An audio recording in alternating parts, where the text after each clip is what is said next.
Bismillahirrahmanirrahim. Assalamualaikum warahmatullahi wabarakatuh. Saya Muhammad Amarhan bin Muhammad Yamin Han selaku Jawatankuasa Perwakilan dan Residen UiTM Shah Alam bagi sesi 2020 dan 2021. Hari ini saya akan berkongsi serba sedikit mengenai latar belakang dan fungsi non-residen dalam memastikan kesejahteraan pelajar. Non-residen merujuk kepada para pelajar yang tidak mendapat kemudahan kolej dan perlu menyewa kediaman berhampiran dengan kampus ataupun tinggal di rumah sendiri. Non-residen merupakan salah satu sayap di kolej kediaman di bawah pimpinan bahagian hal ehwal pelajar. Kini jumlah pelajar NR UiTM Shah Alam mencecah hampir 15,000 orang setiap semester.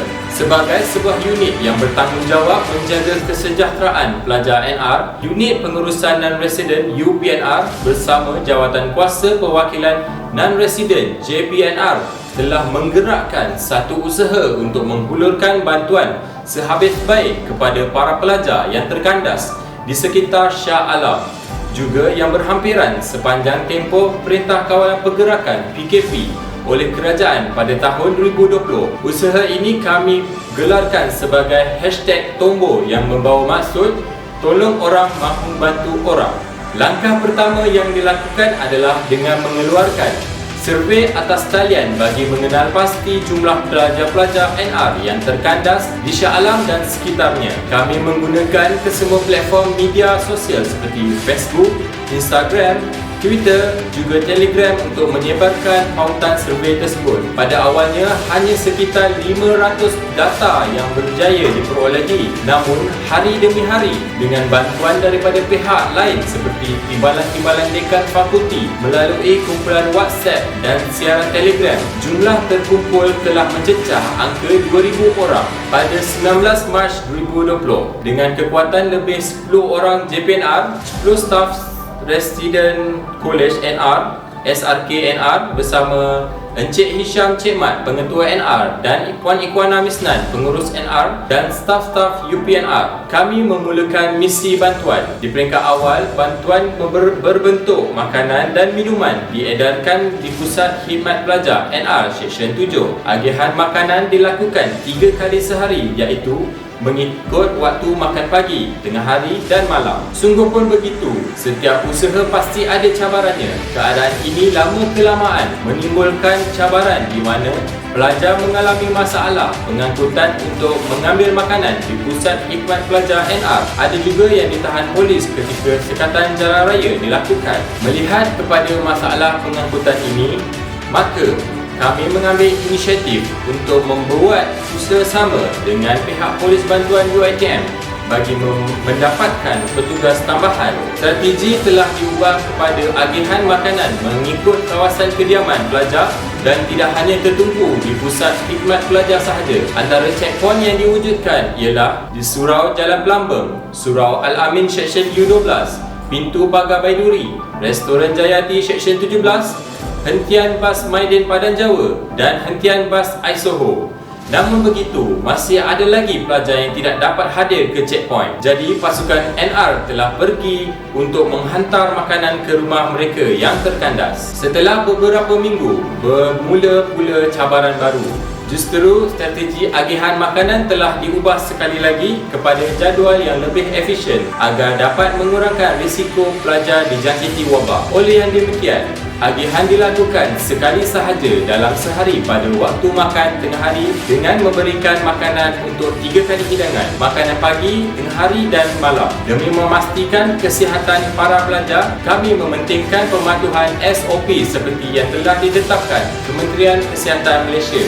Penjarakan sosial, pemakaian pelitup separuh muka, pemakaian sarung tangan dan penyediaan pembasmi kuman di checkpoint amat menjadi keutamaan kami. Berita mengenai pelanjutan tempoh PKP sehingga bulan Ramadan telah menjadi satu kebesaran kepada pasukan NR, terutama sekali memikirkan pelajar-pelajar NR yang bukan beragama Islam. Melihat kepada situasi ini, tercetus idea untuk membekalkan bahan makanan kering kepada para pelajar agar pelajar boleh memasak sendiri. Begitu juga untuk yang Muslim bagi juadah sahur dan berbuka mereka. Setiap Setiap beg yang dibekalkan secara individu ini cukup untuk digunakan bagi tempoh 6 hari. Antara bahan yang dibekalkan ialah beras, roti, tepung, minyak masak, bihun, kicap, telur, perencah masakan, beg lauk segera, gula, teh dan banyak lagi. Agihan makanan kering dibuat sekali seminggu, bersekali dengan makanan bermasak sebagai juadah berbuka puasa. Meskipun beg tersebut mampu bertahan untuk 6 hari, namun pelajar masih boleh datang ke pusat khidmat pelajar sekiranya memerlukan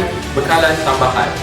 #Tombo ini bukanlah hanya semata-mata usaha daripada pihak non-resident sahaja, tetapi turut dijayakan bersama dengan keprihatinan komuniti juga badan-badan organisasi bukan kerajaan, NGO. Pelbagai sumbangan telah kami terima dan ini menguatkan lagi semangat kami untuk terus berusaha menyalurkan bantuan kepada pelajar-pelajar NR. Antara sumbangan yang telah diterima termasuklah daripada UiTM sendiri, para alumni UiTM, para timbalan dekan fakulti, pensyarah-pensyarah dan pentadbir UiTM. NGO pula adalah terdiri daripada Persatuan Bulan Sabit Merah Kuala Lumpur, Kembara Insani, Adipati Bertiga, Pewani, Kumpulan Mentoring Kuning Penolong Pendaftar, Ansara Seremban dan Imaret Malaysia yang mana merupakan antara yang terawal memberikan sumbangan. Syarikat-syarikat besar seperti Coca-Cola Malaysia, Nestle, McDonald, Mac Food Service Sedia Berhad, Azihan Alias Group dan GMH Health and Beauty turut mengambil peluang untuk menghulurkan bantuan. Usaha ini juga telah berjaya menarik minat badan kerajaan seperti Majlis Perundingan Pertubuhan Islam Malaysia, Majlis Agama Islam